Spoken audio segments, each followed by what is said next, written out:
Hello everybody. So today's video is on the IHC marker CK, also known as cytokeratin. So as we all know, cytokeratin is an intermediate filament protein in epithelial cytoskeleton, and hence it is used as a marker for epithelial cells or tumors arising from epithelial cells. Pan-cytokeratin is mainly used to confirm the epithelial origin of tumors. Therefore, this marker helps us distinguish carcinoma from sarcoma, lymphoma and melanomas. So this is one of those baseline markers used to identify the origin of a tumor, especially in your poorly differentiated tumors. Staining pattern, as it is cytoskeletal filament, and hence it will be cytoplasmic in origin.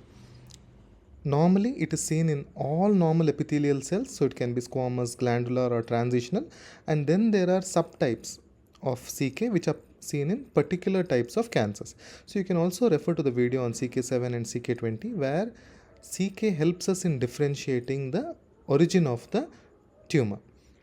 So otherwise generally pan-CK will just tell us that it is epithelial in origin. So it will not give us a hint towards the site. So where is it used? It is used to confirm that the tumor is a carcinoma. So sometimes in metastatic tumors or undifferentiated tumors where we are not sure whether it is a sarcoma, carcinoma or a lymphoma, you can use CK as your initial set of markers, and further you can use organ specific markers. You can go for CK7, CK20, TTF1, PAX8, etc. How CK7 and CK20 will help us. So after doing CK, and if CK is positive, we can run this combination marker of CK7 and CK20, which can differentiate as to from what is the primary site of this epithelial tumor.